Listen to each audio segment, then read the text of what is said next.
Rain hammers against bulletproof glass 80 floors above Seattle, and inside a fortress of steel and secrets, a criminal empire is dying. $10 billion. Vanishing. Screen by screen, server by server, like blood draining from a body no one can save. The Red Death, that's what they're calling the skull icon, pulsing on every monitor, mocking them, devouring everything Lim Yujun has built. 20 mercenaries stand frozen, useless, while their king watches his throne turn to ash. Yujun doesn't shout. He doesn't rage. He's perfectly, terrifyingly still. That's how you know someone's about to die. The elevator dings, a cheerful sound in a room that smells like ozone and terror. She stumbles out, dripping, shivering. Eva Morris, a delivery girl in a cheap yellow jacket that's seen better years, holding a bag of spicy noodles like an offering to gods who don't deserve mercy. She's exhausted. 3 jobs, no sleep, hands calloused from labor no one sees. But when she lifts her eyes and sees the Red Death bleeding across the screens, something shifts in her expression. Not fear, recognition. "You're killing yourselves," she says quietly. That's not an attack. That's a suicide protocol. And in that moment, standing in a room full of killers, soaking wet and holding takeout, Eva Morris becomes the most dangerous person in the building. What happens next will bind her to a monster, trap her in a golden cage, and force her to choose between saving her brother's life and losing her own soul. This is a story about genius and obsession, about power that corrupts and love that destroys, about a delivery girl who walked into hell and decided to rule it. Welcome back, my fierce hearts and midnight dreamers. Before we dive in, make sure you're subscribed, hit that like button, and tell me where you're watching from. I love seeing our little dark romance family stretch across cities, countries, and time zones. Every click, every comment, every bit of love you leave here helps us keep unraveling these dangerous love stories and high-stakes betrayals together. So find your quiet place, dim the lights, and get ready. Let's begin. No one laughed. That was the first sign Eva had made a mistake. In her exhausted, rain-soaked delirium, she'd expected mockery, disbelief, maybe a security guard dragging her back to the elevator, but the room had gone silent in a way that made her skin prickle. Lim Yujun turned from the window. She'd seen his face before, on her phone, in the news feeds she scrolled through during her 3rd shift at the convenience store. The demon of Seattle, head of the Gumryong Syndicate, a man who'd built an empire on violence and code. But the photos didn't capture the weight of his presence, the way he moved through space like gravity bent around him. He looked at her the way a wolf looks at something it hasn't decided whether to eat or keep. "Say that again," he said softly. Eva's throat tightened. Every instinct screamed at her to apologize, bow, back into the elevator and pretend this never happened. But she'd spent 12 years being invisible, ignored, dismissed.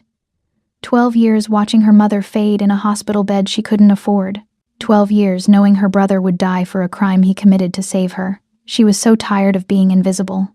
"It's a recursive overflow loop," Eva said, her voice steadier than she felt. "Someone hard-coded a logic bomb into your security protocol. It triggered when you initiated the international transfer. The system thinks every incoming connection is a threat, so it's locking itself down infinitely. You can't break it from outside. You have to rewrite the bridge protocol from inside the architecture." Yujun took a step closer, then another, until she could see the gray of his eyes, cold as winter steel, and smell the rain-soaked night clinging to his suit. "And you know how to do this." It wasn't a question. "I wrote the original code," Eva whispered. 5 years ago. At MIT. Before I was blacklisted. Before," her voice caught, "someone stole my work. Corrupted it. That's your security system. A bastardized version of something I built." Something flickered in Yujun's expression. Not kindness. Recognition. The way one weapon recognizes another. He turned to his head of security. "If she moves wrong, shoot her in the leg. Keep her alive." Then he looked back at Eva, and for the first time since she'd walked into this nightmare, she saw him smile. It was a terrible smile, beautiful and ruthless. "Fix it," he said. "You have 69 minutes.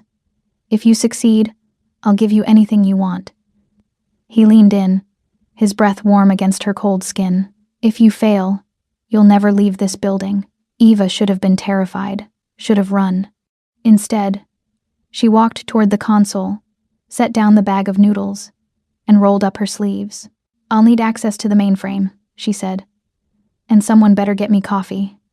This is going to take all night."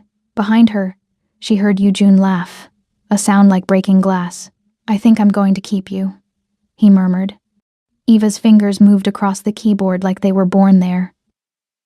Each keystroke was surgical, deliberate, beautiful in its violence against the corrupted code bleeding across the screens. She didn't think. Thinking would remind her where she was. In a room full of men who killed for less than breathing wrong. Thinking would remind her that a gun barrel kissed the base of her skull, cold metal pressed against skin still damp from rain. So she didn't think. She just typed. The code architecture spread before her like a language she'd forgotten she knew. Jagged arrays nested inside recursive loops, each one strangling the next, creating an infinite cycle of self-destruction. Amateur work. Vicious work. Someone had taken her original MIT thesis, the security protocol she'd designed before they blacklisted her, before they stripped her name from every patent and weaponized it into something monstrous. Her hands didn't shake. They should have. 3 days without sleep, 2 meals in 72 hours. Her body running on fumes and fury and the desperate knowledge that failure here meant Leo died tomorrow at dawn. But her hands stayed steady, rewriting reality one command at a time. Behind her, she felt Yujun watching. Not like the others, not with skepticism or mockery, or the particular disdain men reserve for women they've decided don't belong. He watched her the way a collector watches a rare painting, hungry and possessive and already calculating ownership. The first screen flickered. Green code bloomed like spring after nuclear winter. Then another. And another. The server stacks hummed back to life, a sound like resurrection, and Eva felt something crack in her chest. Not relief, but something darker.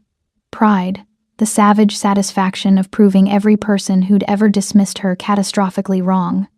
"Transfer resuming," someone whispered, voice threaded with awe and terror. 99.2%, 99.5, 99.8, transfer complete. The words hung in the frigid air like a verdict. Eva sat back, her fingers finally still. She'd done it. Saved $10 billion for a man who probably used that money to buy countries. Her vision blurred at the edges, exhaustion finally allowed to surface now that the crisis had passed. She turned in the chair, legs unsteady, and found Yujun standing closer than she'd realized, close enough that she had to tilt her head back to meet his eyes. Those cold gray eyes that reminded her of winter storms over the Pacific. 5 stars, she said, her voice rougher than she intended. "Please, I need the bonus." His expression didn't change, didn't soften, but something shifted behind his eyes. Some calculation recalibrating as he looked at her. Really looked at her. Not at the cheap yellow jacket, or the braids frizzing from humidity, or the exhaustion carved into her face like scars. He looked at her the way he'd looked at the code, like he was seeing the architecture beneath the surface.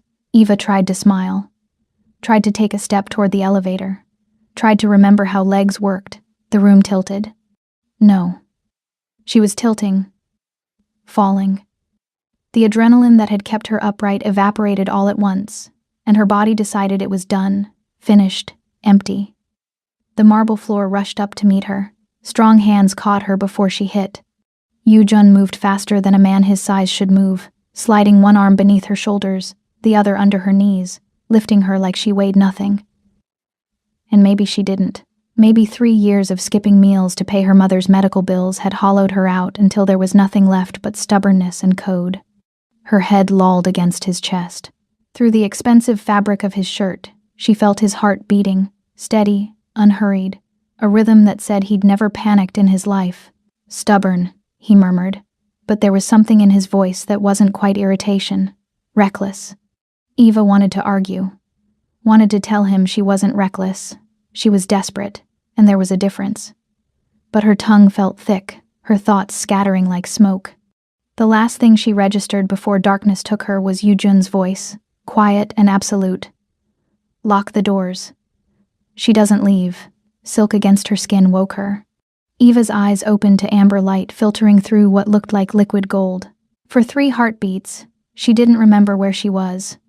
The sheets beneath her were softer than anything she'd ever touched, the mattress cradling her body like water, and the air smelled faintly of sandalwood and something darker, more dangerous. Then memory crashed back. The penthouse. The code.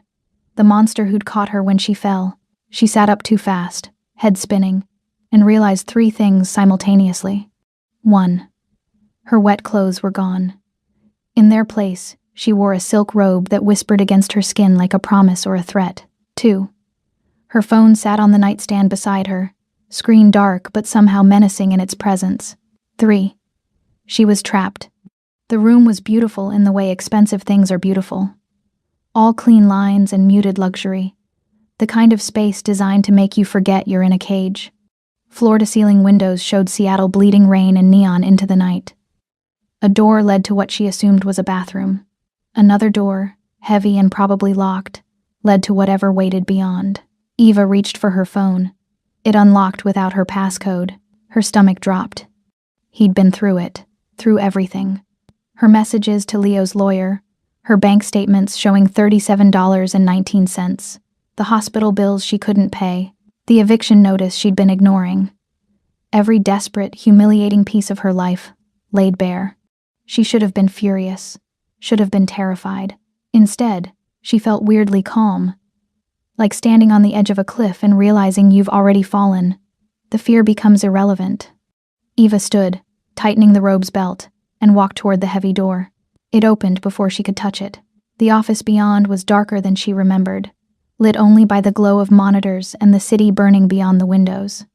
Yujun sat behind a massive desk, perfectly composed, eating her delivery. The spicy stew she'd brought hours or days ago. She'd lost track of time. He looked up as she entered, and something in his expression made her pulse stutter. Not anger, not even surprise, just a predatory patience, like he'd been waiting for prey to wake so the hunt could properly begin. "Sit," he said, gesturing to the chair across from him. Eva considered refusing, considered running for the elevator, for the stairs, for whatever exit this glass fortress had, but her legs felt like water. And more importantly, she knew with bone-deep certainty that running would only make things worse. She sat. Yujun set down his spoon with deliberate care. He touched something on his desk, and the monitor to her left flickered to life. Code. Her code. The fix she'd written to save his empire, displayed line by line like evidence. "You're very talented," he said quietly. His voice carried no warmth, no inflection, just statement of fact. The IT department at MIT must have been devastated when they lost you. "They didn't lose me," Eva said, her voice steadier than her heartbeat. "They erased me. There's a difference. Because you stole proprietary code. Because I refused to let a professor take credit for my thesis." The old anger sparked in her chest. "Because I had the audacity to say no to a man who thought my work belonged to him." Yujun's expression didn't change, but his eyes, those winter storm eyes, sharpened with something that might have been respect. "And yet," he said, spinning the monitor toward her, "your code is here. In my system. Modified. Corrupted. But unmistakably yours. Tell me, Eva Morris, how does a delivery girl's architecture end up protecting a criminal empire?" The way he said her name made her skin prickle, like he was tasting it, learning the shape of it in his mouth. "I don't know," she admitted. "I wrote that protocol 3 years ago. It was supposed to be for cybersecurity firms. After MIT blacklisted me, I assumed it died with my career. It didn't die." Yujun leaned back in his chair, a predator at rest. "It evolved. Someone stole your work, sold it on the black market, and I purchased it 2 years ago for $8 million. It's been the foundation of my network security ever since. $8 million. For code she'd written in a dorm room on stolen coffee and desperation. Then tonight," Yujun continued, his voice dropping lower, "your code tried to kill me. The Red Skull virus locked down every system the moment we initiated Operation Hydra. 20 minutes before you arrived, we were minutes from complete collapse." Eva's throat tightened. "I know you didn't." He pulled up another screen. This one showed code she recognized but hadn't written. a corrupted version of her recall protocol, twisted into something venomous. This wasn't an attack from outside. It was a logic bomb, planted by someone inside my organization. It was designed to trigger during the most critical transfer and destroy everything. He paused, letting the weight of those words settle. But here's what's interesting, Yujun said, standing. The air in the room shifted, growing heavier as he moved around the desk toward her. The virus didn't just crash the system. It searched for something. And when you walked into this building with your phone in your pocket, it found it. Eva's pulse hammered in her throat. Found what? Yujun stopped in front of her chair, close enough that she had to tilt her head back to hold his gaze, close enough that she could smell the rain still clinging to him, the expensive cologne failing to mask something darker underneath.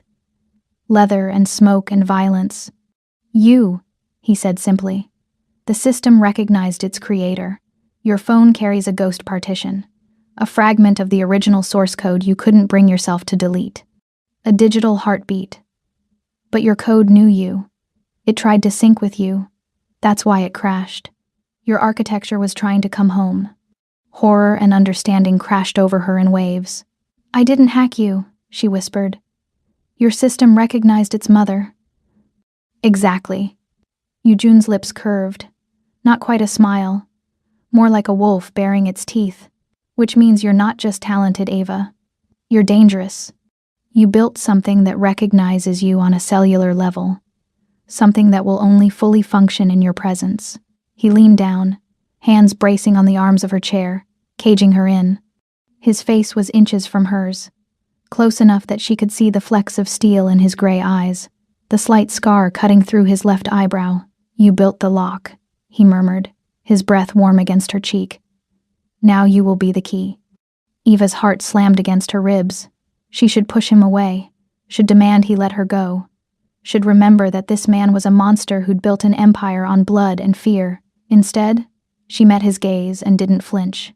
What do you want from me?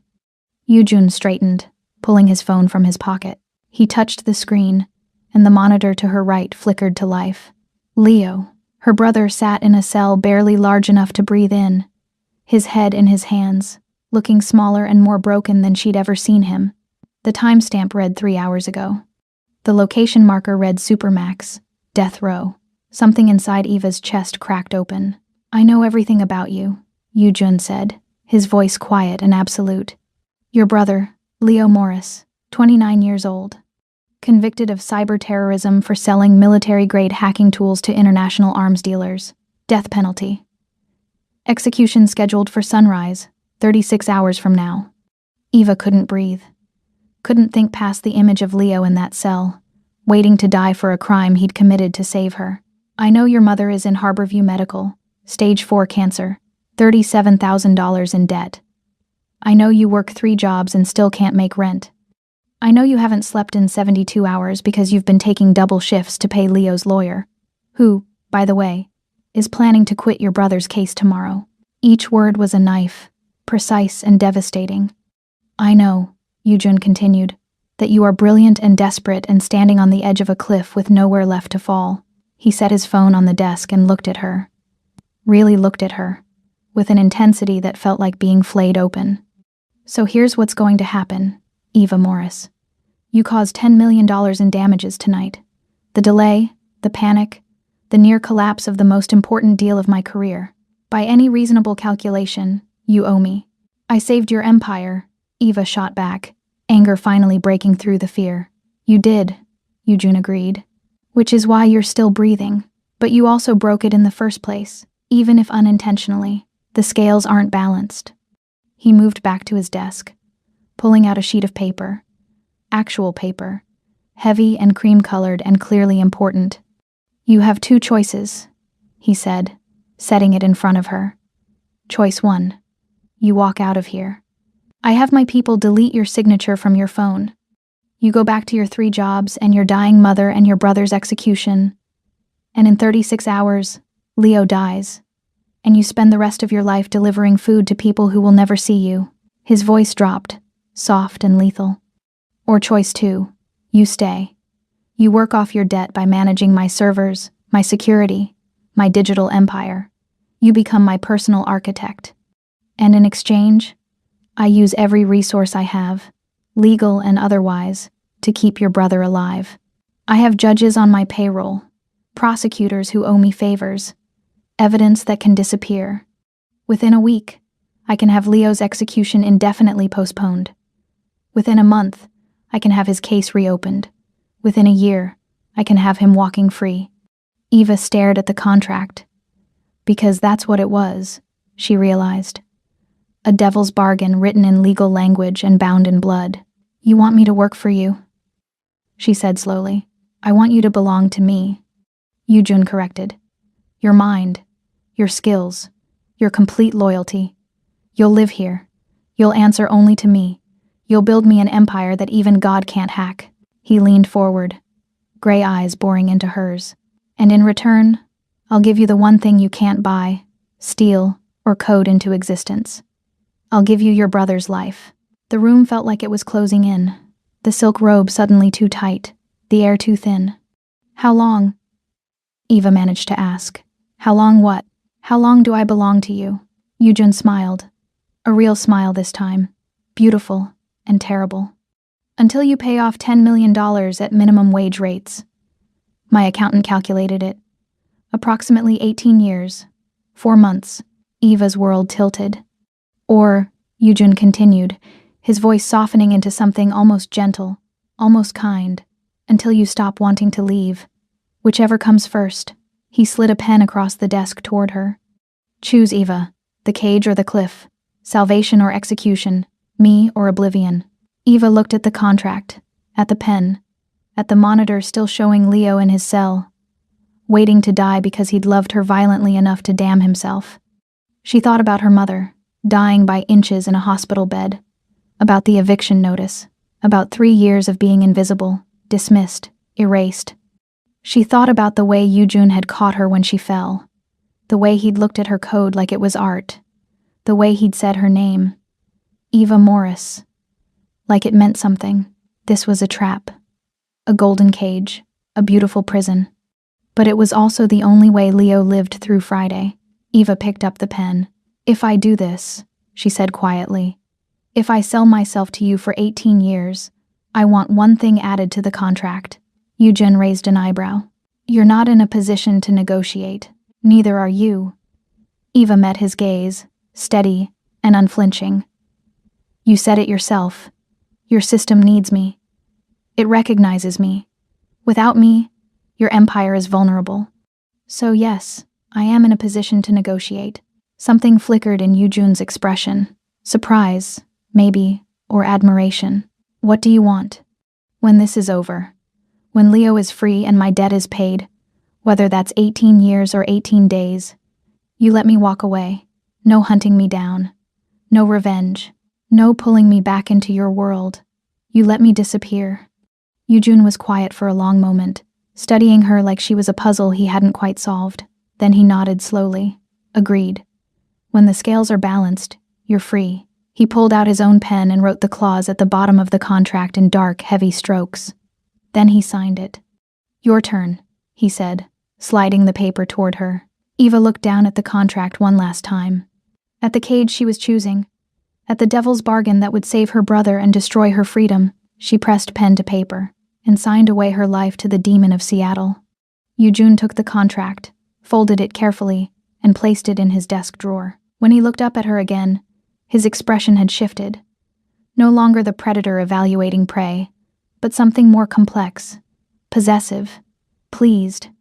Welcome to the Gumryong Syndicate, Eva Morris, he said softly. Your room is prepared. Your computer is being set up as we speak. Tomorrow, you begin. Tonight, he gestured toward the door. Tonight you sleep, because starting tomorrow, you're mine. Eva stood on shaking legs. She wanted to say something defiant, something that would remind him she wasn't broken, wasn't owned, wasn't his. But the truth was simpler and more terrible. For 18 years, or until she stopped wanting to leave, whichever came first, she was exactly that, his. She walked toward the door, the silk robe whispering against her skin like a promise. She could feel his eyes on her back, tracking her movement with that same predatory focus. At the threshold she stopped. June, she said without turning around. Yes? Thank you for not letting Leo die. Silence. Heavy and loaded. Then soft as a prayer or a threat. Don't thank me yet, Eva. You don't know what I've saved you for. The door closed behind her with a sound like a cell locking.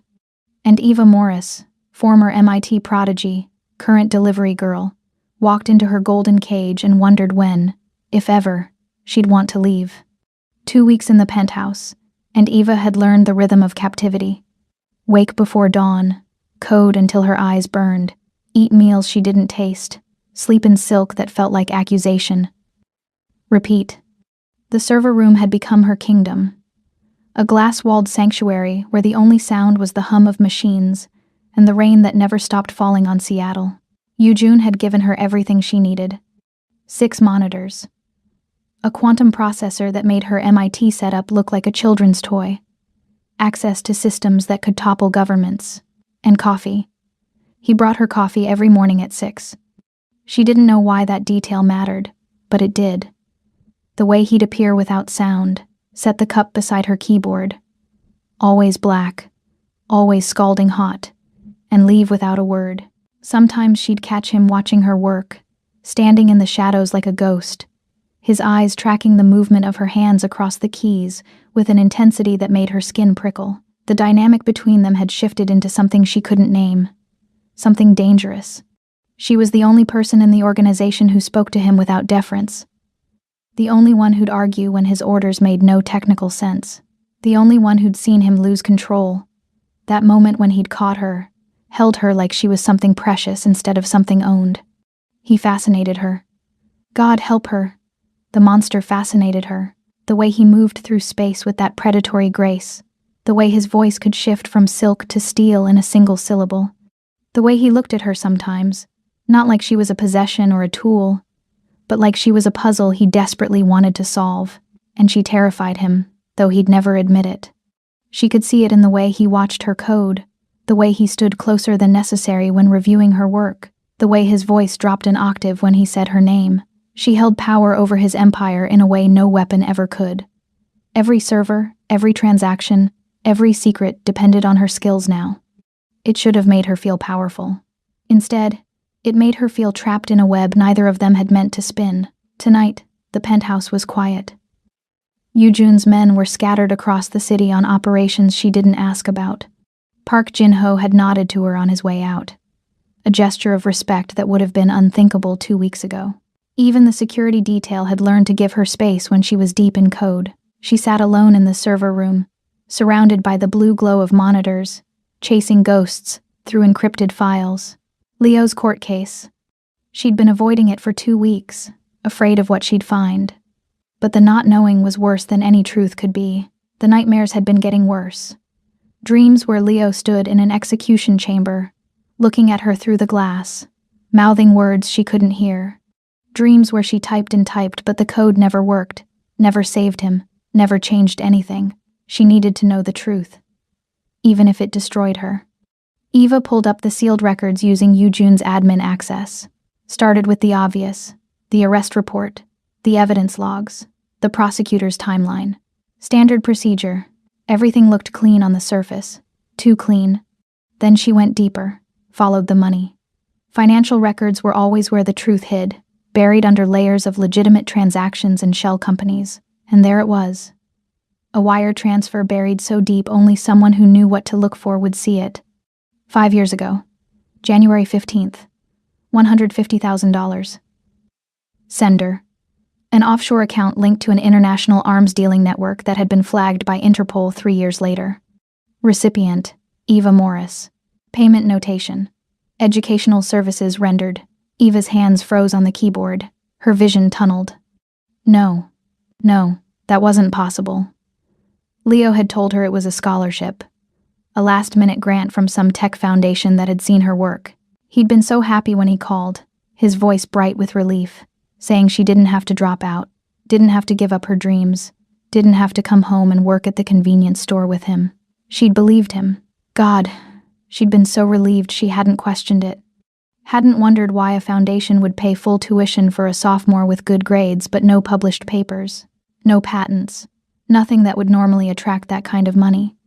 With shaking hands, she pulled up the evidence files from Leo's conviction, found the cyber terror code he'd been accused of selling, looked at the architecture, the signature, the timestamp. The code had been written in December, 5 years ago. 1 month before her tuition payment. She compared it to Leo's other work. Old projects she'd helped him with when they were teenagers, teaching each other to code in their mother's tiny apartment while she worked double shifts at the hospital. The signature matched. The style matched. The specific way he nested loops and handled error exceptions. It was all Leo. Her vision blurred.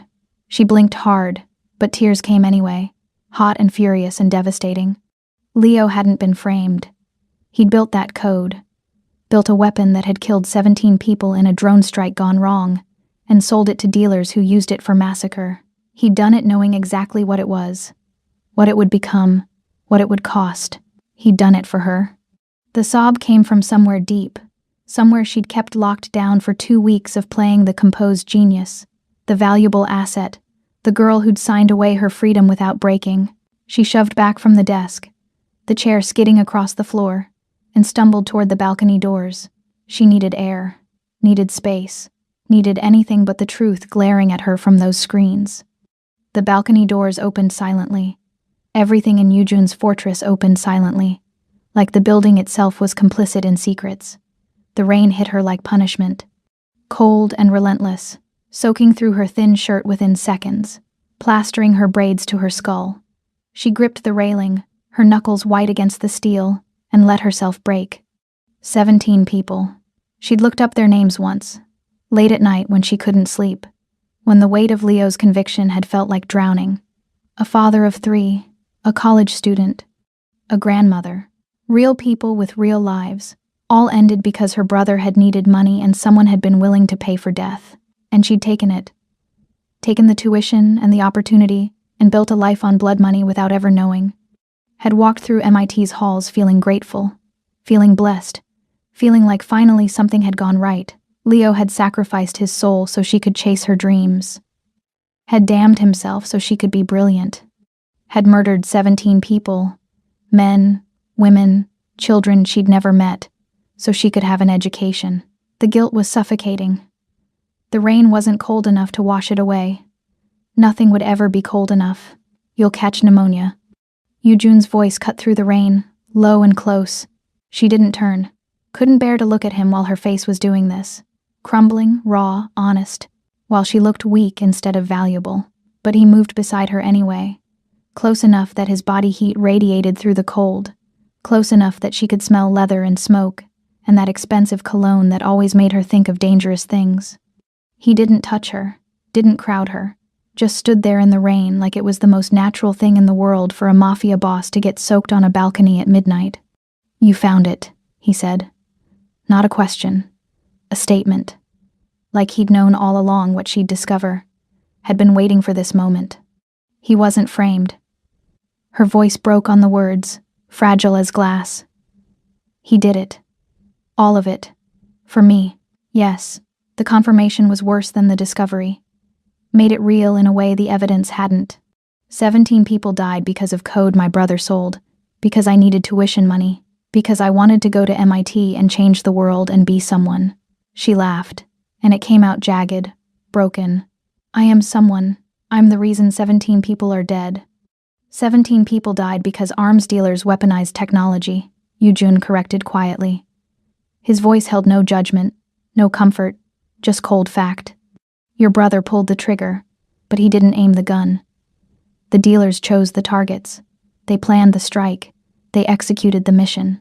Don't carry their blood when you're drowning in your own. Eva finally looked at him. Rain streaked down his face, darkening his hair, plastering his shirt to his chest. He looked different out here. Younger somehow. More human. Less demon. The city lights reflected in his gray eyes, turning them silver. How can you say that so calmly? She demanded. How can you just... She gestured helplessly, water flinging from her hands. How can you live knowing the things you've done, the people you've hurt? How do you sleep at night? Yujun's expression didn't change, but something shifted in his eyes. Something old and tired and resigned.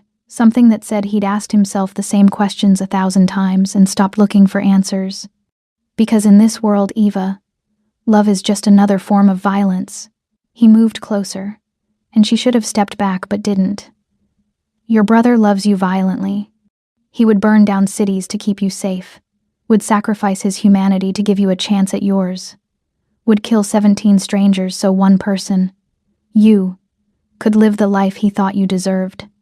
His hand came up slowly, giving her time to pull away. When she didn't, his fingers brushed rain from her cheek, a touch so gentle it felt like blasphemy from hands that had killed without hesitation. Accept it, he murmured.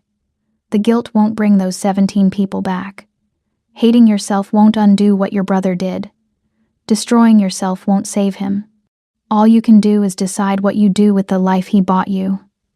Whether you waste it on guilt, or whether you make it worth what he paid. Eva's breath hitched. She should pull away. Should remember that this man was a monster, that his touch was poison, that every moment she spent in his orbit dragged her deeper into darkness she'd never escape. Instead, she leaned into his palm, just slightly, just enough to feel the calluses on his fingers, the warmth of his skin against her rain-cold face. How did you know? She whispered. That night, the delivery. How did you know I'd be the one to deliver your food? Something flickered in Eugene's expression.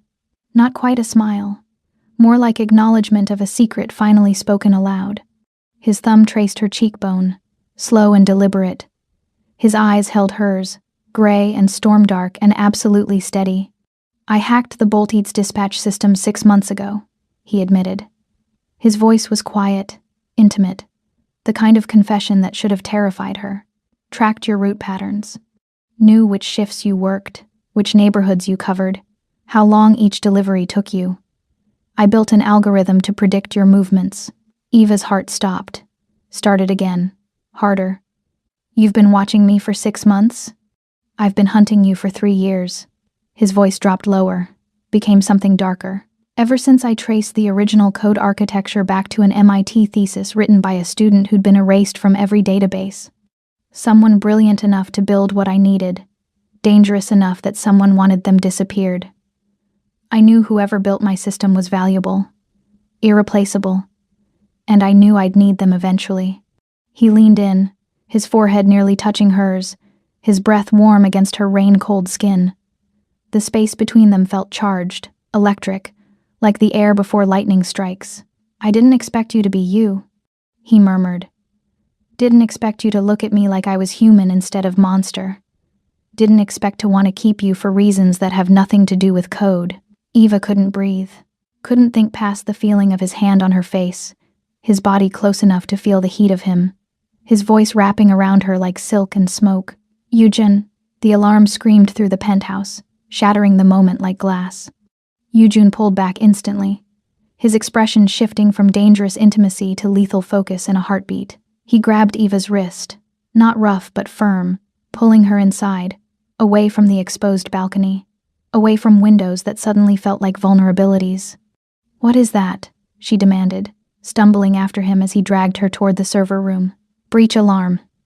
His voice had gone cold, professional. The man who'd touched her face with devastating gentleness had disappeared, replaced by the demon of Seattle. Someone's inside our network. Eva's mind shifted into combat mode automatically. She dropped into her chair before he'd released her wrist, fingers flying across the keyboard before she'd consciously decided to move. The screens lit up with red warnings, cascading failures, systems hemorrhaging data like arterial bleeding. This isn't random, she said, tracking the intrusion vector, watching the attack patterns ripple through their defenses. They know our architecture. They're using our own protocols against us. They're inside our security, using my code to break my code. Can you stop it? I'm trying. Her fingers froze. Her blood went cold. Eugen, the signal. It's not coming from outside. It's bouncing through a satellite relay. Trace it. She did. Followed the digital breadcrumbs through layers of encryption, through proxy servers and ghost networks, through security that should have been impenetrable. The path twisted and doubled back, designed to confuse, to hide, to make tracing impossible. But Eva had written half this architecture. She knew its weaknesses better than whoever was attacking knew its strengths. The source address appeared on screen, and Eva's world tilted. Washington State Supermax Prison. Cell Block D. Death Row. Leo, she whispered. The name came out broken. Yujun's expression went absolutely cold, not angry. Anger was too hot, too human, too emotional. This was something else. Something that made trained killers flinch and hardened criminals confess. This was the face of a man who'd built an empire on calculated brutality. He pulled out his phone, made a call. His voice was clipped, precise. Get me everything on Silas Vane, the tech governor, employment history, financial records, known associates, properties, family, everything. I want it in 5 minutes. He hung up. Looked at Eva with eyes that had gone from storm gray to steel. Your brother isn't working alone, he said quietly. Someone's using him. Someone with access to government resources and the technical infrastructure to hide a black site operation inside a federal prison. Eva's hands shook on the keyboard. Vane. The prosecutor. The one who pushed for Leo's execution. Who denied every appeal. Who is running a cyber warfare operation using condemned prisoners as slave labor. Yujun's voice was deadly calm. Your brother isn't attacking me because he wants to. He's attacking me because if he doesn't, Vane will execute him early. Or worse, Vane will kill you. The pieces clicked together with horrifying clarity. Leo's code. The execution date suddenly pushed forward by 6 months. The way the attacks had started exactly 2 weeks ago. Right after Eva had signed her contract with Yujun. Right after her name had appeared in his system. He's trying to destroy you to get me out. Eva realized, the horror of it settling in her chest like lead. He thinks if your empire falls, you'll let me go. He's trying to save me by attacking the one person keeping him alive. He's wrong. Yujun moved to her console, his hands bracing on either side of her chair, caging her in. His presence was overwhelming. Heat and danger and absolute certainty. I don't let go of what's mine. Ever. Not to governors, not to brothers, not to God himself. He pulled up a program Eva had never seen before, his fingers moving across the keyboard with the same lethal precision he brought to everything, the screen filled with data. Offshore bank accounts, property records, investment portfolios, all linked to a single name, Silas Vane. What are you doing? Eva asked, watching numbers cascade across the screen, calling Vane's bluff. Yujun initiated something labeled Vampire Protocol. On screen, the numbers in Vane's account started dropping. 10,000, 20,000, 50,000. Every second, money bled from Vane's carefully hidden accounts into digital void, disappearing like it had never existed. Yujun picked up his phone again, dialed a number that appeared on screen beside Vane's name. The call connected. Eva could hear someone answer, hear the confused, "Hello?" "Governor Vane," Yujun said. His voice was pleasant, conversational, the tone someone might use discussing weather or sports. It was absolutely terrifying. "I hope I'm not calling too late. I'm watching your net worth drop by $10,000 per second. Quite fascinating, really. In 5 minutes, you'll lose your Swiss villa. In 10, your daughter's trust fund evaporates. In 30, you'll be filing for bankruptcy." Eva could hear shouting on the other end of the line. Threats, legal language, the panicked fury of a man watching his world burn. Yujun's smile was a knife's edge. Every second you keep Leo Morris locked in that cell, you lose a luxury car. Every minute, a property. Every hour, a legacy. Your beach house in Malibu? Gone. Your wife's jewelry collection? Liquidated. Your son's college fund? Vanished. TikTok governor. How much is your revenge worth? More shouting. Demands to know who he was. Threats of FBI involvement. Promises of prosecution. Let me make this simple. Yujun continued, his voice dropping to something soft and lethal, the kind of quiet that preceded violence. You have 2 choices. Release Leo Morris into my custody immediately, or I drain every account, destroy every asset, and expose every illegal operation you're running inside that prison to every news outlet in the country. CNN, Fox, The Times, the Post. They'll all receive detailed documentation of your black site coding operation, complete with prisoner testimonies and financial trails, the transfer or the truth. You have 60 seconds to decide. Silence on the other end. Then grudging, defeated. The transfer will take 72 hours to process legally. You have 12. Eugen hung up. He looked at Eva, his gray eyes unreadable in the monitor glow. Your brother will be here by Friday, he said quietly. And then we're going to have a conversation about loyalty, love, and what happens when you attack what belongs to me. Eva should have been grateful. Should have thanked him for saving Leo, for using his power to do what she never could. Instead, all she could think was that she'd just watched Eugen destroy a man's life in 3 minutes flat, using nothing but code and cruelty, and the kind of casual brutality that came from never questioning his right to violence. And the most terrifying part? She'd found it beautiful. Friday arrived wrapped in rain and violence. The dockyard stretched along the industrial waterfront like a graveyard of rusted shipping containers and forgotten dreams.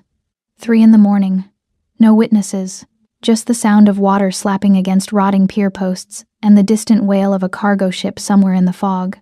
Eva stood beside Eugen's Maybach, her heart hammering so hard she could feel it in her throat. She'd changed out of the silk prison Eugen dressed her in, back into jeans and a jacket that felt like armor, like the girl she used to be before she signed her life away.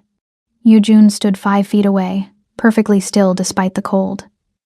He'd worn all black tonight. No expensive suit, no silk tie, just tactical gear that made him look like what he was. A predator preparing for war. Park Jin-ho and 6 other men formed a perimeter, their hands resting on concealed weapons. The air tasted like salt and diesel, and the particular electricity that came before bloodshed. The armored transport appeared through the fog like a ghost. Black, unmarked, bulletproof glass. It rolled to a stop 50 feet away, engine idling, headlights cutting through the rain. Eva's breath caught. This was it. Leo. After 5 years of prison, of death row, of watching her brother disappear behind concrete and steel, he was here. The back door opened.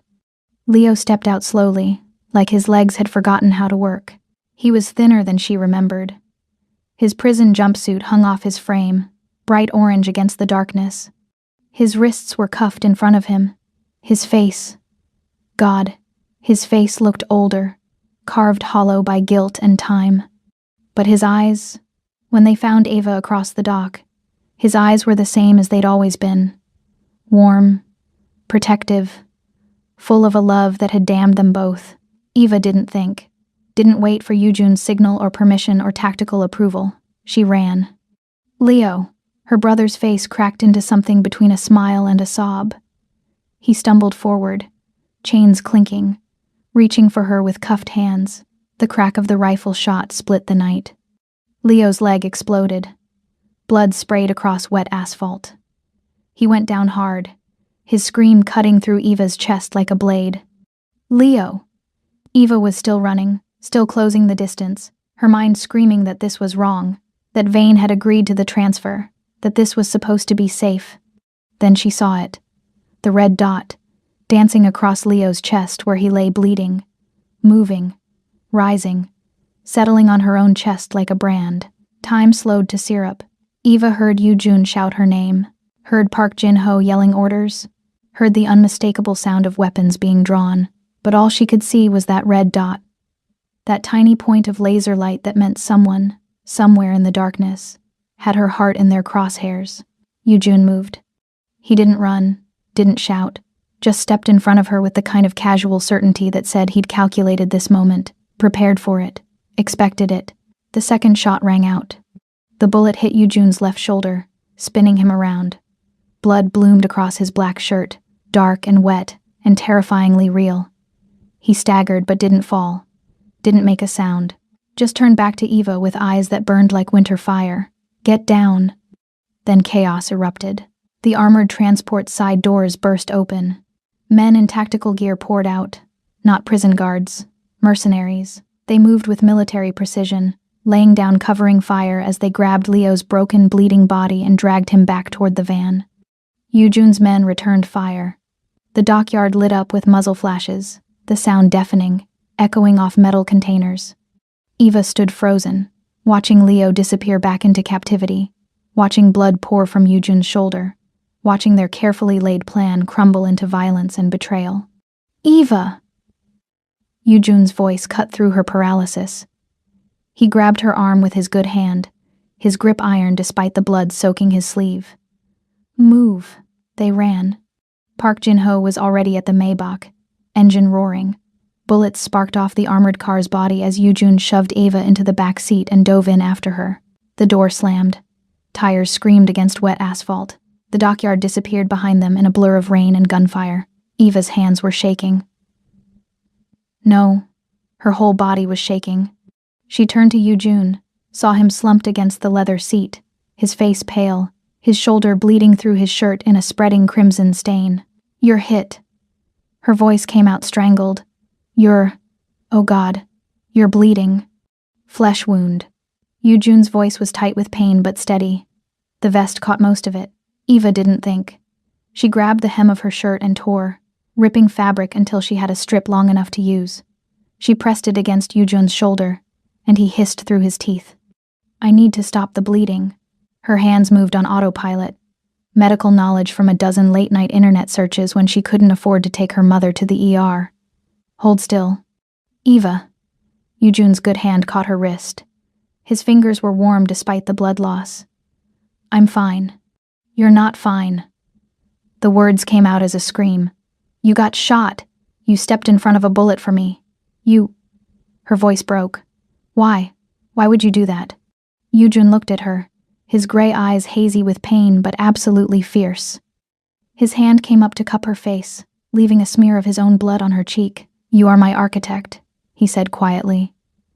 "Nobody breaks my things."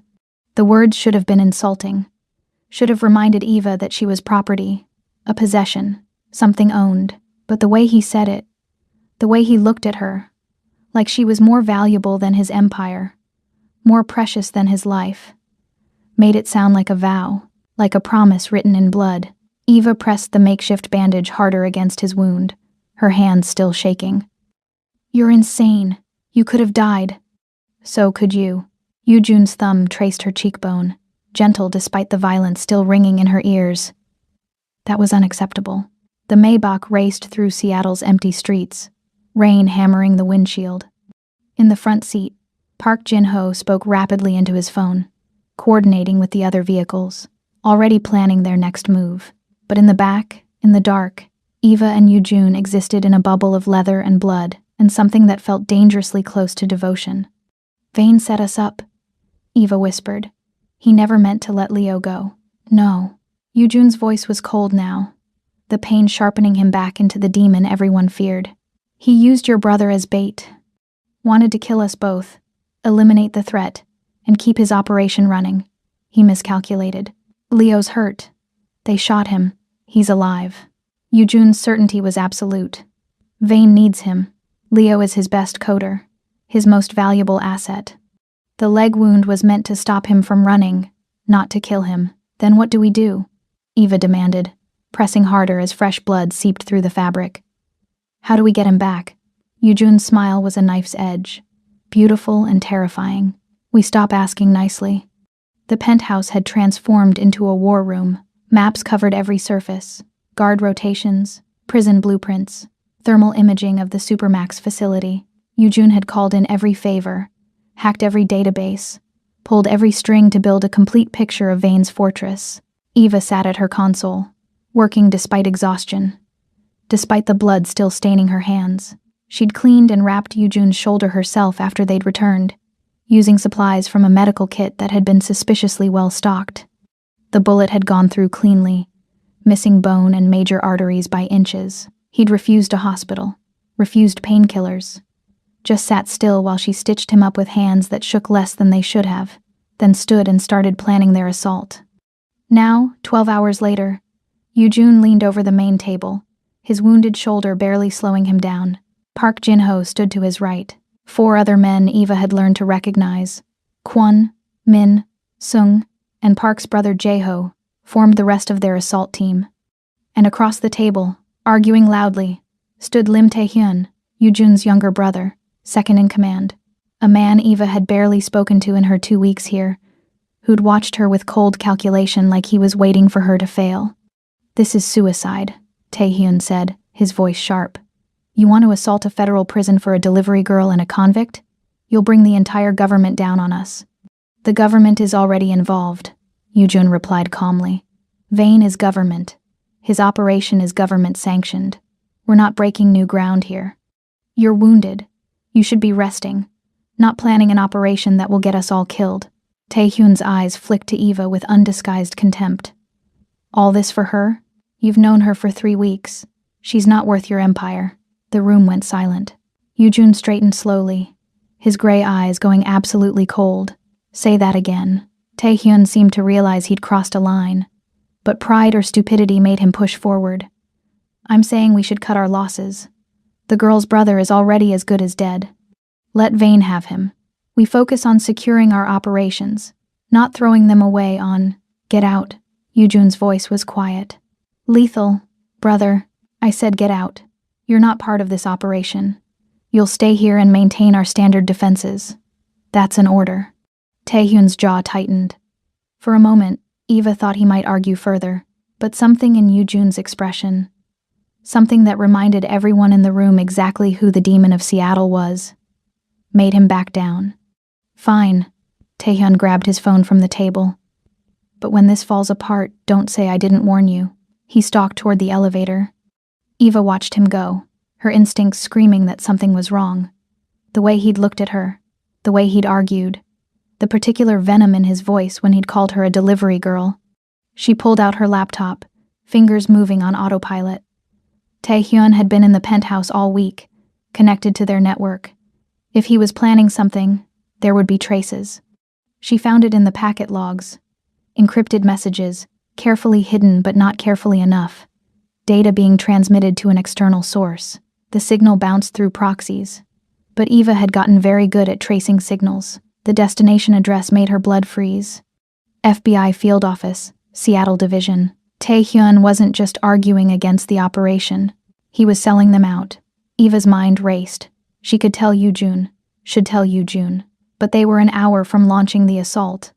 And if she revealed Tae-hyun's betrayal now, it would throw everything into chaos. Yoojun would confront his brother. Time would be wasted. Leo would die. She needed to handle this herself. Eva pulled up a different program, one she'd designed 2 weeks ago as insurance, never imagining she'd need it. Medical device interface protocols. She'd hacked the penthouse security system on day 3, learned that Tae-hyun had a pacemaker, installed 5 years ago after a heart attack. Modern pacemakers ran on Bluetooth, and Bluetooth could be hacked. Eva's fingers flew across the keyboard. It took her 8 minutes to breach Tae-hyun's pacemaker's security. Another 4 to establish control. The device reported back healthy rhythms. 130 beats per minute. Elevated. Stressed. She wrote a simple override, a kill switch. Then she saved it and stood. Tae-hyun was in the kitchen, pouring whiskey with shaking hands. His phone sat on the counter, screen dark but probably still transmitting their location to the FBI. Eva walked up behind him, silent as smoke. "You should be more careful with your medical devices," she said softly. Tae-hyun spun around, whiskey sloshing. "What?" Eva held up her phone. On screen, his pacemaker's readout pulsed steadily. "I just set your heart rate to manual control. Right now, your pacemaker is taking orders from me, not your body. If I tell it to stop, it stops. If I tell it to spike to 300 beats per minute, it does. You'll be dead before you hit the floor." The color drained from Tae-hyun's face. "You're bluffing." Eva tapped her screen. His pacemaker jumped to 180 beats per minute. Tae-hyun gasped, his hand flying to his chest. Sweat broke out on his forehead. "Stop." She tapped again, back to 130. "I know you're feeding our location to the FBI," Eva said calmly. "I know you want your brother dead so you can take his empire. And I know that if I tell Yoojun, he'll kill you himself. But we don't have time for that right now." She stepped closer, her voice dropping to something cold and absolute. "So here's what's going to happen. You're going to sit in this penthouse and do exactly nothing. You're not going to call anyone. You're not going to send any more messages. You're not going to warn the FBI or Vane or anyone else about our assault. And if I even suspect you've betrayed us," she held up her phone, "I turn you off, understand?" Taehyun stared at her with pure hatred. "You can't." "Scream, and I'll do it right now," Eva interrupted. "Test me, see what happens." For a long moment, they stood there, predator and prey reversed. Then Taehyun's shoulders slumped in defeat. "What do you want?" "Your silence, your compliance. And when this is over, you and I are going to have a conversation with Yoojun about loyalty." She turned to leave, then paused at the doorway. "Oh, and Taehyun? If anything happens to Yoojun tonight, if he dies, if he's captured, if he's even slightly more injured than he already is, your pacemaker will interpret it as a fatal arrhythmia, automatic, irreversible. So pray we all come home safe." She forced him into the panic room down the hall, engaging the biometric lock that only Yoojun could open. "Sit tight," she whispered through the glass. "And pray we come back." She left him pounding on the reinforced door and went to tell Yoojun they were ready. The assault team loaded into 3 vehicles an hour later. Black vans, armored, windows tinted dark enough to hide sin. Eva rode in the lead van with Yoojun, her laptop balanced on her knees, already hacking into the prison's external systems. Park Jin-ho drove. Kwon and Min sat in back, checking weapons with the casual efficiency of men who'd done this 1,000 times. Yoojun sat beside Eva, his wounded shoulder bound tightly beneath his tactical vest. He'd been quiet since they left the penthouse, his focus absolute. "The HVAC system is our entry point," Eva said, her fingers flying across the keyboard. "I can override the gas delivery, flood their corridors with knockout gas. It'll give us a 10-minute window before their backup systems activate." "And Leo?" "Cell Block D, isolation wing. Vane's keeping him separated from the general population." Eva pulled up the thermal imaging. "There are guards posted outside his cell, and..." Her blood ran cold. "Yoojun, look at this." She turned the laptop toward him. The thermal image showed Leo's cell, but the ventilation system glowed bright red. Active. Pumping something into the space at a rate far higher than normal. "Vane's venting the oxygen," Yoojun said quietly. "He knows we're coming." "How?" Eva demanded. "We were careful. We didn't..." Then she understood. "Taehyun. He must have gotten a message out before I stopped him." Yoojun's expression went absolutely cold. "How long does Leo have?" Eva ran the calculations, her heart sinking. "At that ventilation rate, 20 minutes. Maybe 30 if he stays calm and conserves oxygen. Then we have 20 minutes. Yoojun spoke into his calm. "All teams, we're going loud. Standard breach protocols. Park, get us to the north wall." "Eva, you're staying in the van." "What?" "No. You're staying in the van," Yoojun repeated, his voice leaving no room for argument. "You'll hack the HVAC from here, restore oxygen to Leo's cell, and guide us through their security. That's your job. Mine is to get your brother out alive." The van screeched to a halt outside the prison's northern perimeter. Razor wire gleamed in the darkness. Spotlights swept the grounds. Guard towers loomed like sentinels. Yoojun looked at Eva one last time. His hand came up to cup her face, thumb brushing her cheek in a gesture that was becoming dangerously familiar. "If anything happens," he started. "Nothing's going to happen," Eva interrupted fiercely. "You're going to get Leo, and you're going to come back, and we're going to make Vane pay for every second of this." Yoojun's smile was sharp enough to cut. "That's my girl." Then he was gone, disappearing into the darkness with Park Jin-ho and the assault team, leaving Eva alone in the van with her laptop and the crushing weight of 20 lives depending on her skills. She cracked her knuckles and started typing. The prison's security system was sophisticated, but Eva had been preparing for this all week. She slipped through their firewalls like smoke, found the HVAC controls, and froze. Someone had changed the access codes. New encryption, military grade. Vane had been expecting her. Eva's hands shook. Outside, she could hear gunfire, shouting. The assault had started. The clock was ticking. Leo was suffocating, and she couldn't get in. "Come on," she whispered to the screen. "Come on, come on."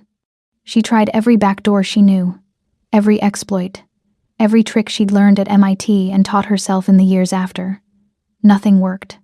Then she remembered something. The original architecture. The code she'd written 3 years ago. The system might have new security, but the core structure was still hers. She stopped trying to break in. Instead, she spoke to it. Eva pulled up the command line and typed in the activation phrase she'd coded into her original thesis, the signature that would identify her as the system's creator. For 3 heartbeats, nothing happened. Then the screen flooded green. Creator recognized. Awaiting command. Eva almost sobbed with relief. Restore ventilation to cell block D, isolation wing. Emergency oxygen protocol. Now. Command accepted. On the thermal imaging, she watched the red glow in Leo's cell shift to blue. Oxygen flooding back in. She'd done it. June. She spoke into the comm. Oxygen restored. Leo's cell is clear. Go get him. Copy.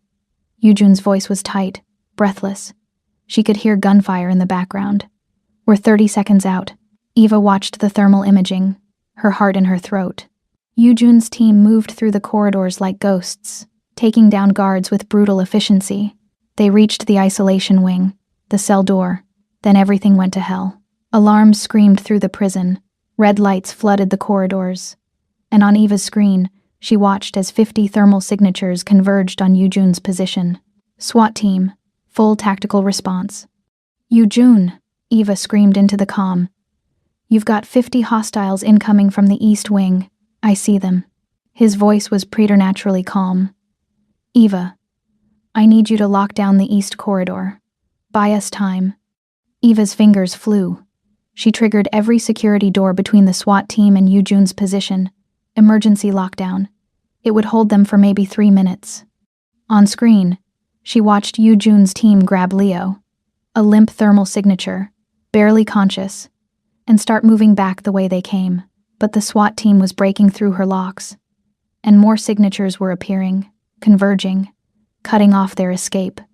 June, you're surrounded. I know. He sounded almost amused.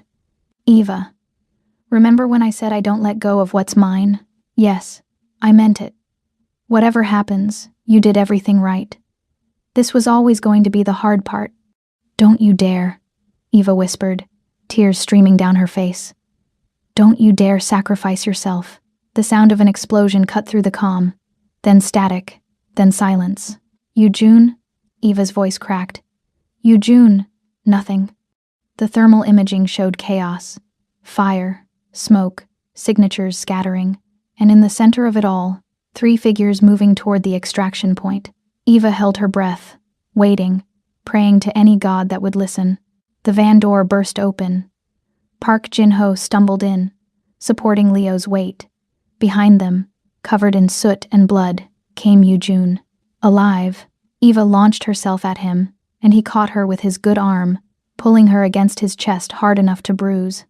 I'm here, he murmured into her hair. I'm here. We're all here. The van peeled away from the prison, sirens wailing behind them, and Eva clung to June like he was the only solid thing in a world that had just tried to crumble. In the back, Leo was breathing, alive, free, and for the first time in 5 years, Eva let herself believe that maybe, just maybe, they had a chance. The penthouse elevator opened to silence. Wrong kind of silence. The kind that made Eva's skin crawl, that set off every alarm bell her 2 weeks in June's world had taught her to recognize. Park Jin-ho noticed it too. His hand went to his weapon immediately, his body shifting to shield June and Leo as they stumbled out. The assault had cost them. June's shoulder was bleeding through the fresh bandages. Leo was barely conscious, supported between Kwon and Min, but they were alive. They'd made it out. Eva stepped into the penthouse and felt it immediately. The air was wrong, too still. The usual hum of the server room was missing, replaced by a high-pitched whine that made her teeth ache. Something's wrong, she whispered. June's hand caught her wrist, pulling her behind him. His gun was already drawn, pain forgotten in the face of immediate threat. He gestured to his men, silent hand signals that sent them fanning out across the space. The door to the panic room had been drilled out. Sparks showered from the destroyed keypad, and the heavy steel door hung ajar. The server room doors stood open.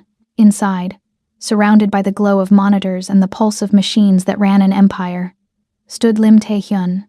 He'd positioned himself perfectly. Back to the wall, gun in one hand, the other resting on the main server stack, and strapped to his chest, clearly visible even from the doorway, was enough C4 to turn the entire penthouse into rubble. "Hello, brother," Tae-hyun said. His voice was steady, but sweat gleamed on his forehead. "I was beginning to think you wouldn't make it back. That would have been disappointing. I wanted you to see this." Yoo-jun moved forward slowly, his weapon trained on his brother's head. "Tae-hyun, what are you doing?" "What I should have done 5 years ago." Tae-hyun's laugh was jagged, broken. "You made me second, always second.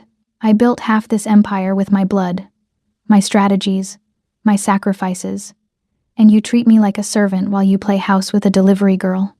His eyes found Eva, and the hatred in them was pure, undiluted. "Give me the encrypted keys to the offshore accounts.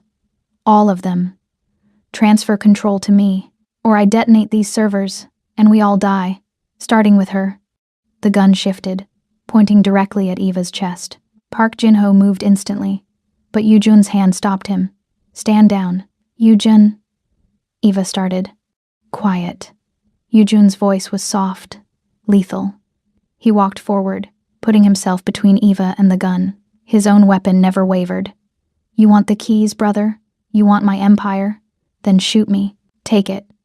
But understand that the moment you pull that trigger, Park Jin-ho puts 3 rounds in your skull. You'll be dead before I hit the ground." "I'm already dead," Tae-hyun spat. "The FBI knows about this place. About our operations. I gave them everything in exchange for immunity. They'll be here in 20 minutes. So either you give me those keys, and I disappear with enough money to never be found, or we all burn together." The server room felt smaller suddenly, tighter. The whine of the machines was getting louder, and Eva realized with horror that Tae-hyun had already started a cascade failure. The servers were overheating, the cooling system disabled. "You sold us out to the FBI," Yoo-jun said quietly. Not a question. A confirmation of something he'd already suspected. "You betrayed your own blood." "You betrayed me first," Tae-hyun's voice cracked. "When you brought her here, when you gave her access to everything I'd built, when you looked at her like—" He stopped, breathing hard. "She made you weak. The great demon of Seattle, brought to his knees by a girl in a delivery uniform." Yoo-jun smiled then. It was a terrible smile, beautiful and cold and absolutely certain. "She made me invincible." He glanced at Eva over his shoulder. Their eyes met, and in that moment, an entire conversation happened in silence. She saw the question, the trust, the absolute faith that she would understand what he needed. Eva's hand went to her phone. She'd written the surge protocol 2 weeks ago as a failsafe, a way to overload specific server sections if they were ever compromised. She'd never told anyone about it, not even Yoo-jun, but he knew. Somehow, he knew she'd have a contingency, that she'd be prepared for exactly this kind of betrayal. Eva pulled up the command, her fingers steady despite the gun pointed at her chest. She found the server rack directly to Tae-hyun's left, the one marked Red 7, the one that handled their most sensitive data. She looked at Yoo-jun and nodded once. Yoo-jun's voice was soft, almost gentle. "You should have taken the money when I offered it, brother. You should have walked away." Then he stepped aside. Eva executed the command. Red 7 exploded. Not with fire, with electricity. A massive surge of power that overloaded every circuit, every capacitor, every connection in a cascading chain reaction. Sparks erupted like fireworks. The smell of burning electronics and ozone filled the air instantly. Tae-hyun screamed, his hands flying up to protect his face. The explosion blinded him. The bright flash leaving after images burned into his retinas. Yoo-jun moved. One shot. Clean. Professional. The bullet took Tae-hyun between the eyes before he'd even lowered his hands. The body crumpled. The dead man switch on the C4 failing to trigger because Eva had already disabled it remotely, had hacked his detonator the moment she'd seen it. The server room went quiet except for the crackling of dying electronics, and the smell, ozone and gunpowder, and something copper that was definitely blood. Yoojun lowered his weapon slowly. He looked at the body of his brother, at the man who'd shared his blood and his empire and ultimately chosen betrayal. His expression was unreadable. Not grief, not satisfaction. Just a terrible, cold finality. He dropped the gun, turned to Eva. "Now," he said quietly, "we are clean." Eva's legs gave out. She didn't fall. Yoojun caught her, his good arm wrapping around her waist, pulling her against him. She could feel his heart beating, steady and strong despite the violence, despite the pain, despite the fact that he'd just killed his own brother without hesitation. "You knew," she whispered against his chest. "You knew I had a failsafe. I trusted you to have one." His hand came up to cradle the back of her head, fingers tangling in her braids. "I trust you with my life, Eva. With my empire. With everything." Behind them, Park Jin-ho was already coordinating cleanup. Kwon and Min were getting Leo to the medical suite. The body would be dealt with. The servers would be salvaged. The FBI would arrive to find an empty building, all evidence sanitized. But in that moment, standing in the ruins of the server room with smoke curling around them and death at their feet, Eva and Yoojun existed in a bubble of something that felt dangerously close to love. 3 hours later, Leo was conscious. Eva sat beside his bed in the penthouse's medical suite, holding his hand while their mother's face smiled at them from a photo on the nightstand. Leo looked fragile against the white sheets, his leg in a cast, IV drip feeding him fluids and antibiotics. But he was alive, free, here. "You're really working for him," Leo said. His voice was rough from disuse, from screaming in that prison cell while oxygen bled away. "The demon of Seattle. I work with him." Eva corrected quietly. "There's a difference." "Is there?" Leo's eyes, so like hers, warm brown and too knowing, searched her face. "Eva, this isn't you. This world, this violence, this..." He gestured weakly at the opulent room. "This isn't what I sacrificed everything for.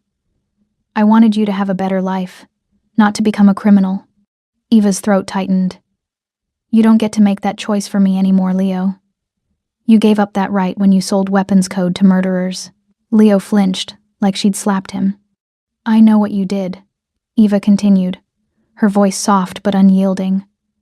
"I know about the money, about the 17 people who died, about the deal you made to pay my tuition." She squeezed his hand. "You sacrificed your soul for me. Now let me save mine my own way." Before Leo could respond, alarms screamed through the penthouse. Not security alarms, something else. Eva's phone lit up with emergency alerts, message after message flooding in. Citywide power failure. Hospitals affected. Emergency services compromised. Her blood turned to ice. The phone rang. Unknown number.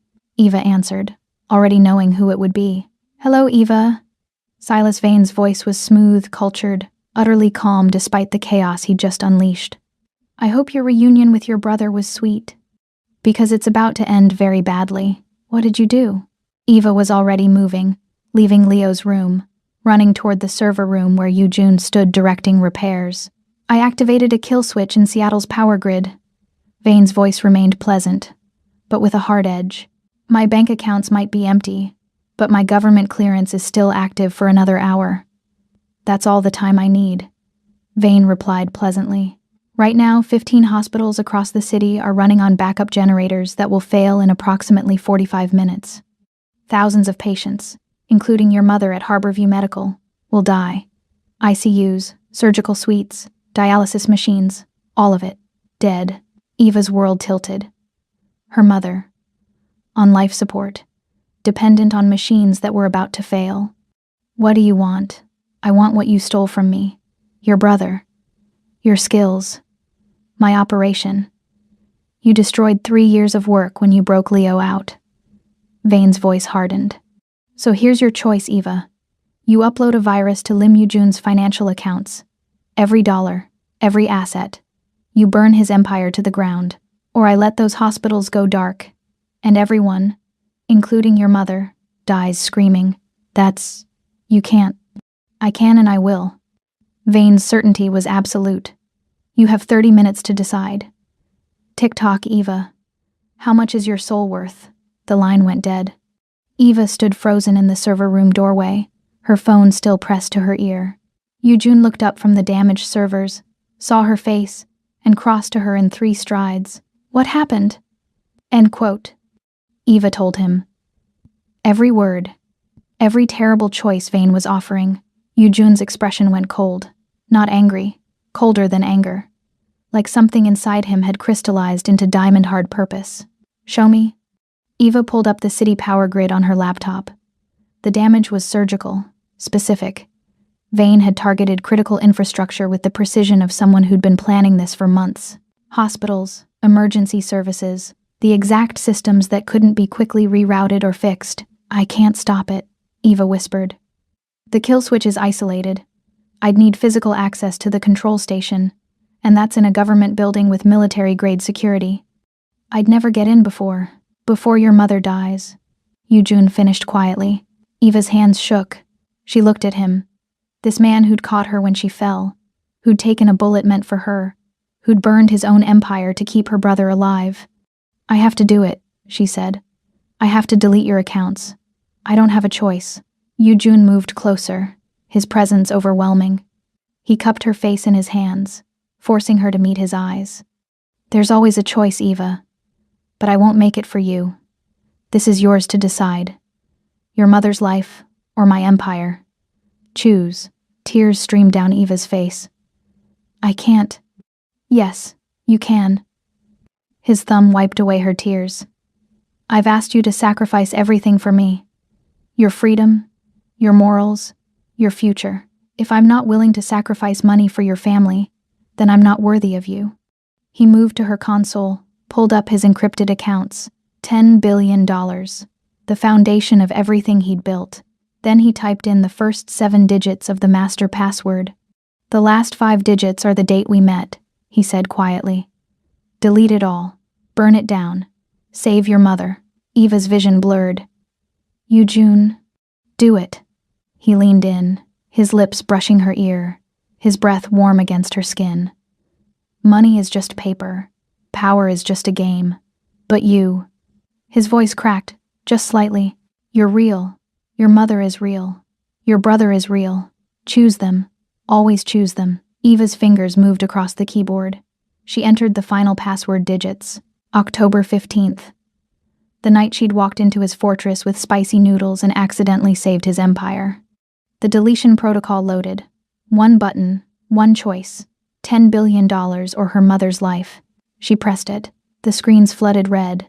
Transfer initiated. Deletion in progress. Eva's phone rang immediately. Vane, triumphant. Smart choice. Downloading the data now. Your mother gets to live another day, and I get to watch the demon of Seattle fall. The call ended. Eva collapsed into her chair, sobbing, watching $10 billion evaporate from Yujun's accounts. Watching everything he'd built for years disappear in cascading deletions. Yujun stood behind her, his hand on her shoulder, steady and warm and absolutely certain. You did the right thing. I destroyed you, Eva whispered. No. His hand tightened. You saved what matters. We can rebuild money. We can't rebuild your mother. On screen, the deletion completed. 0 balance. Every account empty. Eva's phone pinged. Hospital systems coming back online. Her mother stable. Crisis averted. She should have felt relief. Should have felt grateful. Instead, she felt numb. Hollow, like she'd just carved out a piece of herself and fed it to a monster. Then Yujun's phone buzzed. A message from his financial team. Confused, urgent. Eva looked up at him, saw something shift in his expression. Not panic, not anger, something else. Understanding. Eva, he said slowly. Check Vane's server activity. She did. Pulled up the trace she'd been running in the background. Watched as Vane downloaded the deleted financial data to his private government servers. Then she saw it. The file size was wrong. Too large. The deletion data should have been simple, clean, but Vane had downloaded something else embedded in the code. Eva's hands flew across the keyboard. She pulled up the hidden payload she'd written 3 weeks ago, disguised in the financial protocols, waiting for exactly this moment. A Trojan horse. The money file wasn't just data. It was a tracker, a virus, a complete exposure package that contained every illegal transaction Vane had ever made, every bribe, every blackmail, every prisoner he'd exploited, terabytes of evidence, all self-extracting the moment it hit his secure servers. Eva stopped crying. A smile spread across her face, cold, calculating, terrifying, the kind of smile she'd learned from watching Yujun destroy his enemies with code and cruelty. He took the bait, she whispered. Yujun's hand slid from her shoulder to her neck, his thumb tracing her pulse point. You beautiful, brilliant, vicious creature. You planned this. We planned this. Eva looked up at him, saw the pride in his eyes, the savage satisfaction. The night we talked about Vane. You knew he'd make me choose. You knew he'd try to take everything. So we gave him exactly what he wanted. And he infected his own servers with the evidence of his crimes. Yujun's smile matched hers now. Two predators who'd just closed a trap. How long until it extracts? It's already extracting. Eva pulled up the server logs. In approximately 4 minutes, every news outlet in the country will receive an anonymous package detailing Vane's entire operation. The prison labor, the human trafficking, the bribes to judges, prosecutors, politicians, everything. She stood, turning to face Yujun fully. The money was never deleted. It's in cold storage, encrypted under my personal access codes. I moved it the moment you gave me the password. Vane downloaded empty accounts and a virus that will end his career, his freedom, and his life. You burned my empire to save your mother and destroy Vane simultaneously. Yujun's voice was full of dark wonder. You gambled everything on your own brilliance. No. Eva reached up, her hand cupping his face the way he'd done to her so many times. I gambled on us, on the fact that you'd trust me to do exactly what needed to be done, even when it looked like I was betraying you. Yujun pulled her against him, his mouth crashing down on hers. The kiss was desperate, claiming, full of violence and devotion, and something that felt like falling and flying simultaneously. When they broke apart, both breathing hard, Eva's phone was ringing again. Vane. She answered, putting it on speaker. You. His voice was pure rage, pure terror. What did you do? What did you... My servers are... Everything is...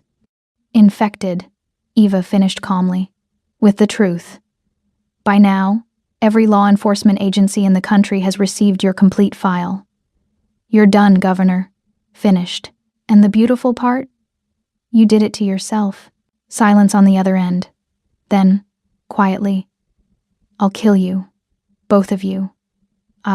You'll die in the same prison where you enslaved my brother. Eva interrupted.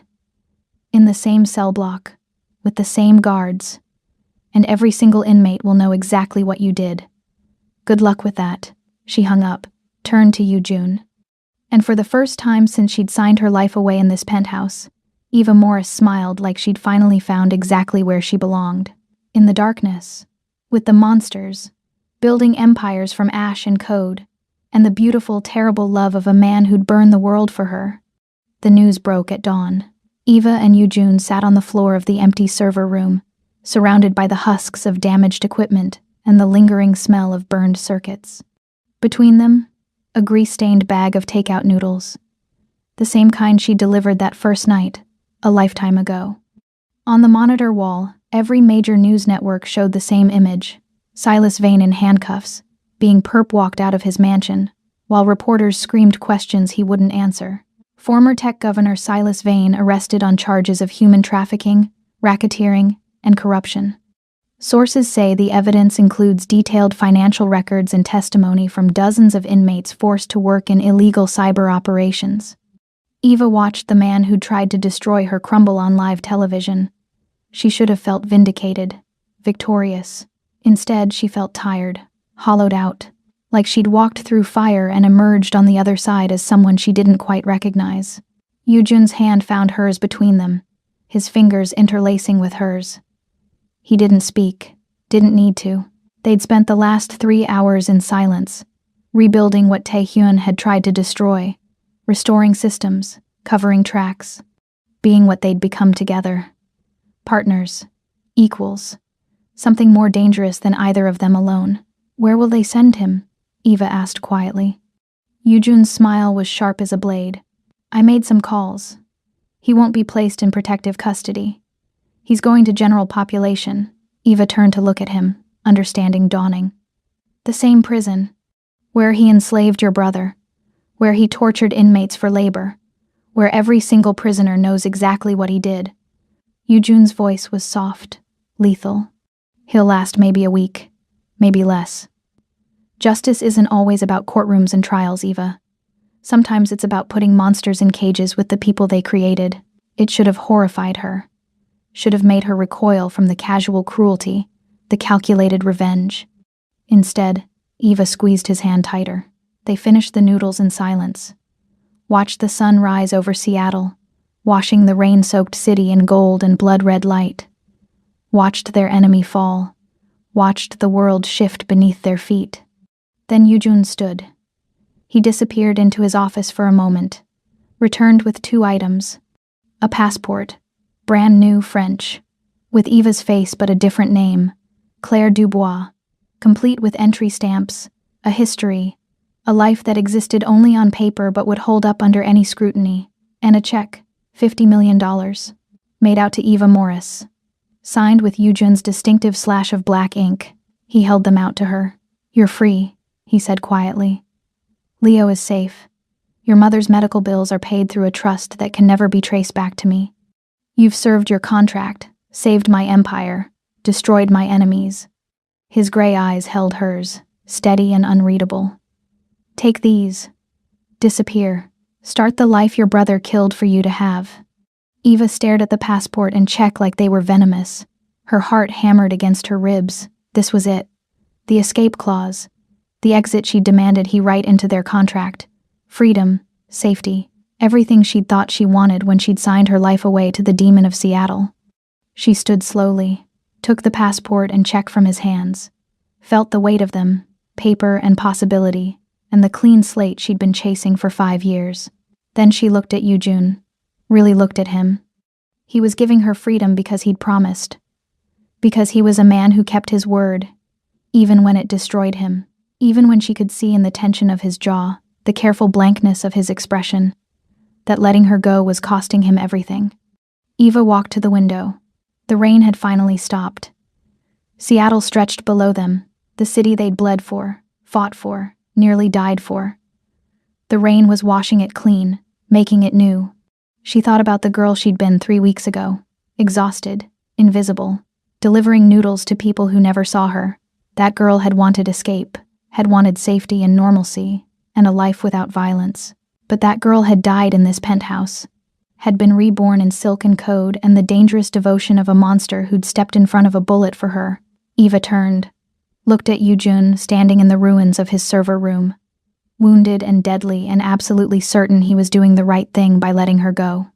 She walked to him, met his eyes, and tore the check in half. The sound of ripping paper was loud in the silent room. Yujun's expression didn't change, but something flickered in his eyes. Hope, fear, wonder. Eva dropped the pieces, watched them flutter to the floor like dead leaves. Then she walked to his desk. The massive black thing that commanded the room, that represented power and empire and everything Yujun had built from blood and brilliance. She sat in his chair. The leather was still warm from his body. The monitors showed their empire, servers humming back to life.